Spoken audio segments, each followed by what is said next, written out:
nodyn ar y bwrdd I ddweud y mod yn nhw I ffwrdd I nodyn bach I ddweud yn glid Dymuno fod yn rhydd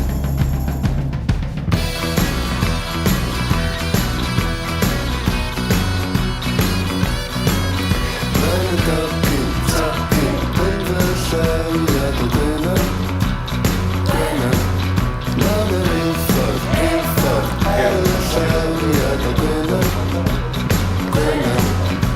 Dwi'n eistedd yn yr orsaf fawr Y trên yn gadael gyda'r wawr Fe aeth y trên yn syr yn wag Bahanna dwyr yn rhydd Printer and designer, Brown, single, something like that. Yeah. Okay, I'm Stuart Neesham. I'm a designer and I'm a screen printer. I don't do screen printing anymore, but I designed this logo here and these posters on the wall behind me with some I printed. They're all hand printed screen prints. Talk, the sights of sign. With us as the panel will be Jack Jones, Stuart Neesham, Robert Eames and Gary Stewart. We'll be going through a whistle-stop tour of the artwork that's inspired generations from one of Wales' most established labels, Sign. There'll be connections to North Wales, so there'll be reference to the Bethesda area and the Bangor area, with a certain thread of the band Bran. So here's a chance for us to hear from the panel and get some Bran recognition. Been working on that one for a while, didn't we? Okay. So without further ado, we'll be hearing from each of the panel members. First off is Mr. Stuart Neesham. Hello everybody. So Stuart came to North Wales in 1972 and set up the Envis printing house. That was on Caernarfon Road in Bangor. Can you tell us about establishing the screen printing business there, Stuart? Hello, right, okay. I had a girlfriend that I'd met at college and she got a job in Bangor doing graphic work and illustration for a Welsh language project. And she did that for a year and then her contract was renewed. So I stayed behind in Newport and then I decided to come up to North Wales to join her. When they put the posters up, they used to slash them to discourage the students from pinching them. Also did the theatre posters as well. We've got Winter's Tale there and Zodiac as well. And yeah, I mean, one of the students that were inspired greatly by your posters was Adwan Wynne.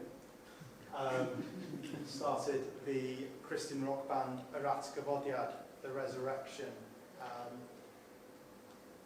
In the band was the late Keith Snellgrove on drums, David Roberts on flute, Gwyndel Roberts on bass, and Bethesda's own John Gwynn on electric guitar. And yeah, so it was Adwan that came to you asking to create an exciting logo that catched the eye for the Welsh youth to rock out to. Yeah. Arvon was here earlier on and I hadn't seen him since those days. We're going back to like 1973, 1974 and he still looks the same. I don't. I used to have hair down here. So yeah, can you tell us a little about the inspiration of the Celtic design for the Gavodiad sleeve? Well, my first sight of any Celtic artwork was the Book of Kells. I went to Dublin one time, and I don't know if anybody's been to Trinity College Library, but they have these days it's a very kind of high-tech display, but in the old days, when I first saw it, it was just in a glass-topped case, and somebody used to come every day and turn the page, so you never knew which page was visible. And that was the first time that I saw anything quite like that, and it really, really inspired me. I've done quite a lot of Celtic design work. Brilliant. And of course, the Atgyfodiad kind of had a change of the guard. The politics that people suffer. When I did Hedvan, I told you it possibly took a couple of hours to think of it, cover my hands in ink, place them, wash my hands, think of the title and the oriental looking sun, job done. When I did, I don't know what's on the screen, there was a lady there holding a tray, Mrs. Roberts or Rosmain, and I got my cronies to look for a motherly person who would do for the cover. She's painted, it's not a photograph, it took me 3 weeks to do her, and it took me about 2.5 hours to produce that. So it's not been well paid either. Nes I ffonio Mrs Roberts os allwch chi feddwl sut oedd y sgwrs yn mynd ar y ffôn. Mrs Roberts, Jack Jones yn enw, dwi'n byw dros y hwfa a dwi eisiau gwneud claw record. Silence. Mel, sa chi'n licio fod ar claw record? Dim byd. Nes i'n sôn am bres, ac dyma i'n dweud, dwi'n meddwl na chi fwynhau, a dyma i'n dweud, oce, a dyma i'n dweud, gael eich gweld chi, I arrived and there was the finest china and scones, I'll never forget. So I sat down, ate all the scones, and discussed with her what I was after. And it was like I was from another planet, talking to a very intelligent lady whose jaw was on her cleavage. And I said, I'd like to have you as an usherette. It got downhill from there. Yeah, she didn't even ask why. I think she was thinking of calling for a husband, actually. So you'll be standing there with a tray, but instead of ice creams, it'll have China tea and bara brith. Be dach chi'n meddwl o hynna? Silence. I said, okay, I'll go. I thanked her for the scones and left my phone number. And she phoned me, I think, about 3 days later and said she'd like to talk. And will it be all over Wales? And I said, yeah, of course it will be. You'll be famous. So she said, oh, okay then. So I went back and did some drawings and showed her the concept. Took some photographs as well. And she was a delight. The wallpaper wasn't in her house. I designed that for the record cover. Ar ôl tua 3 wythnos o beintio, dyma'r ffôn yn canu. Oh, hello Jack, Mrs Roberts sy'n yma. Oh, hello Mrs Roberts, sut mae'n mynd? Oh, da. Dwi'n gwybod os dwi eisiau fod ar y clawr. I don't know if I want to be on the cover.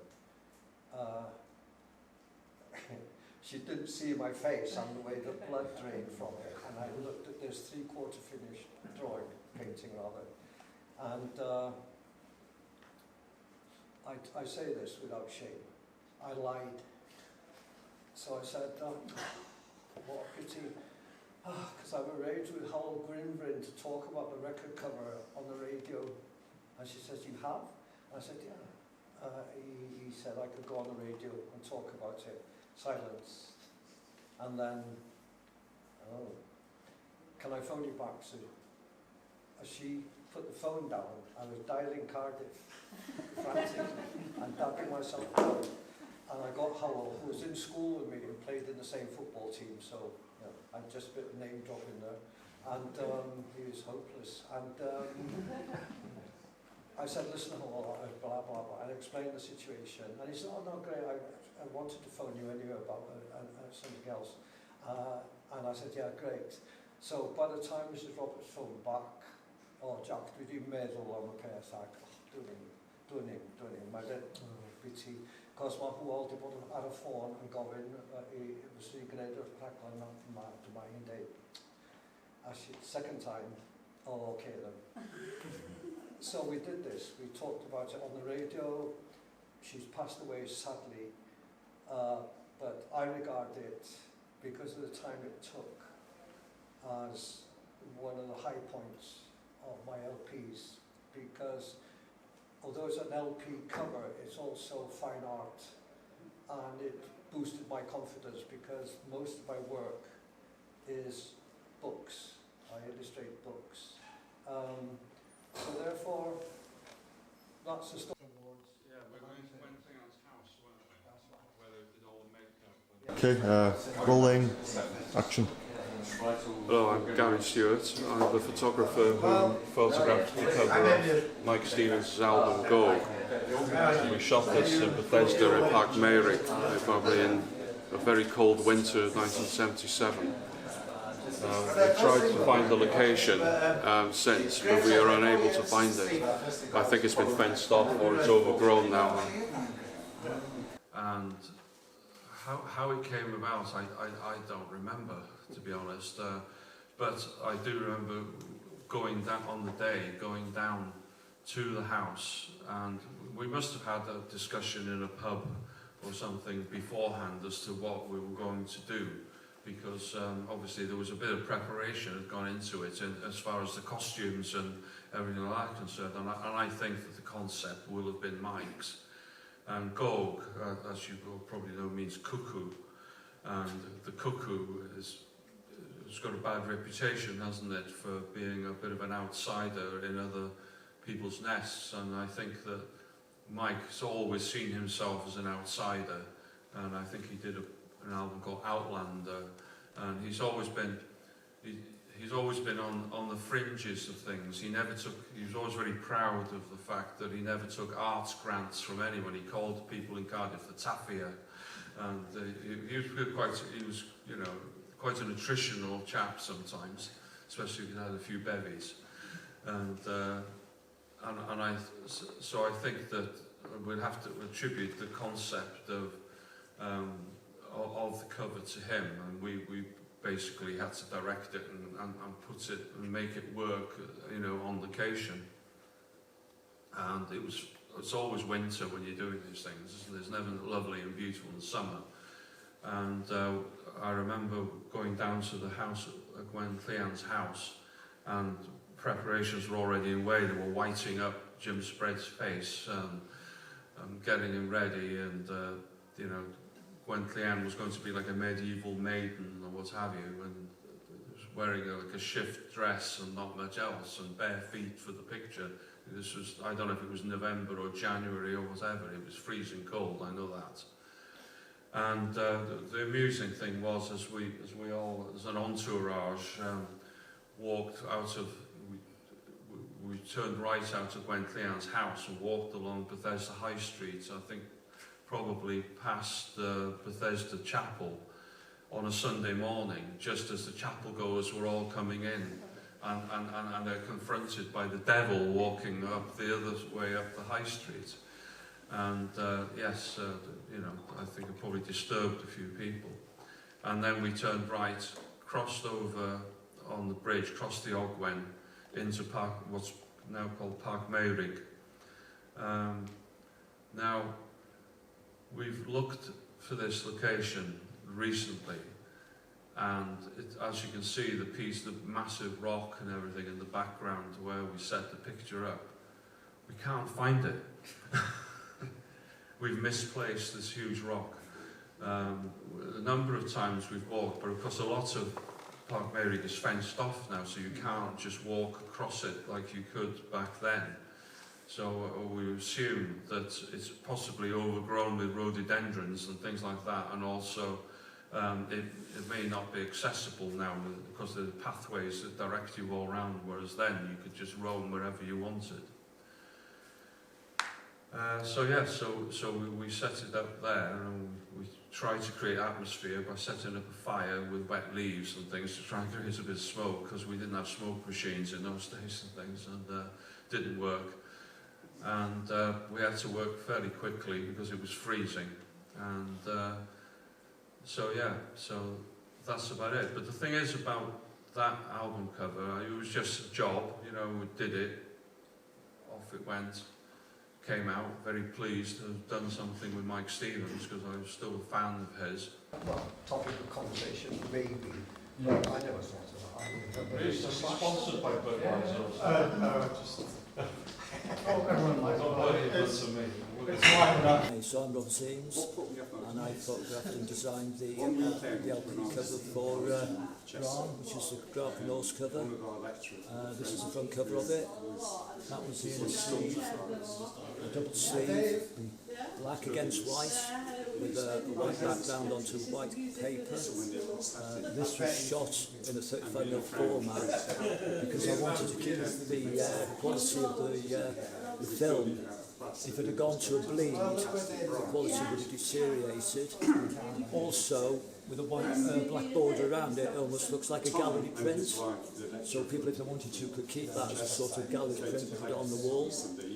The typeface was chosen to illustrate a sort of the mists and the feel of the landscape. It was also a feel of the history of the area and preserving the culture. And the typeface was done on acetate with letraset and put down on acetate.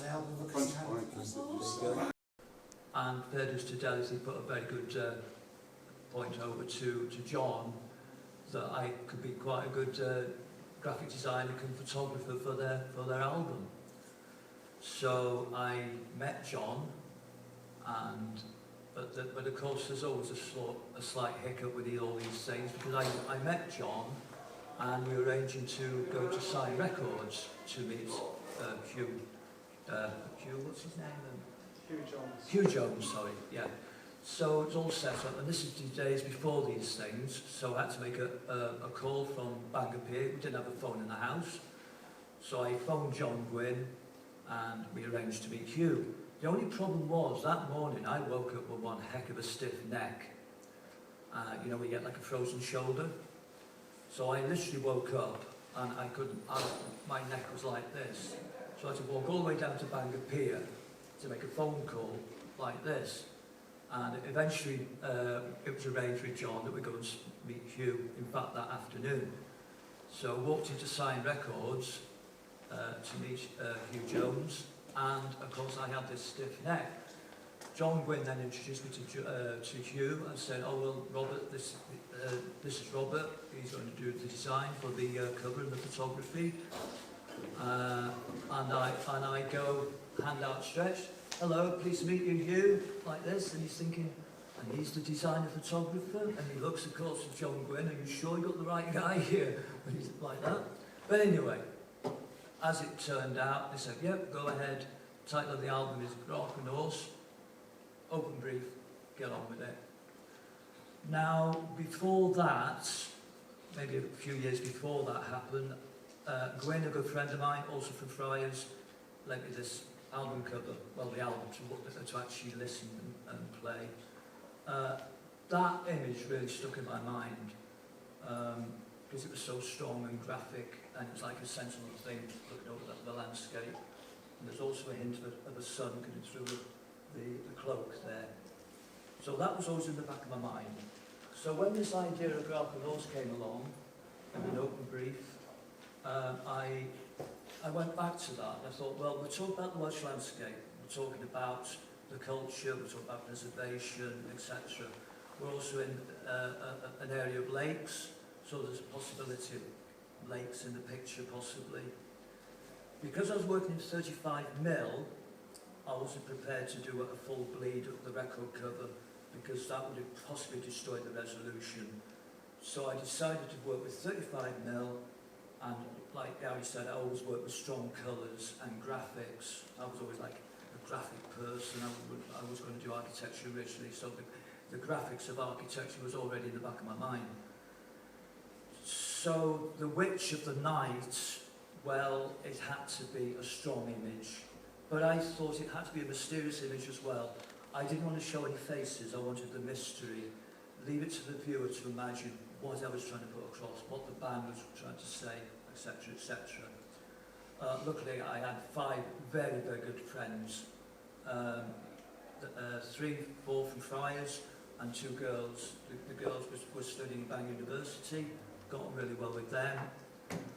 So it was arranged one night, possibly in the pub, I can't remember, that we were going to go out early in the morning in February, freezing cold, and get this shot done and do the cover. And then we walked up, we must have gone past Jerusalem Chapel, so the chapel goers, it was a Sunday morning, and you know, and we were the devil walking one way and the chapel goers going to church the other way.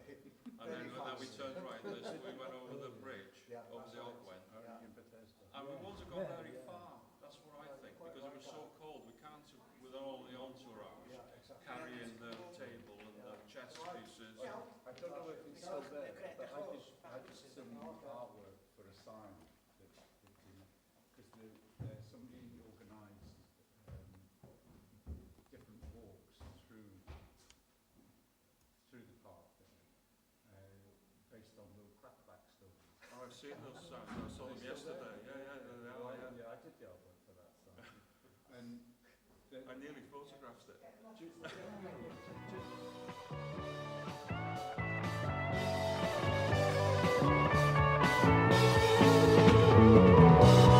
Draw mae'r haul yn machlu, lliwiau'r nosin polir tir. Pan na deu dros y bryniau o fy mreuddwyd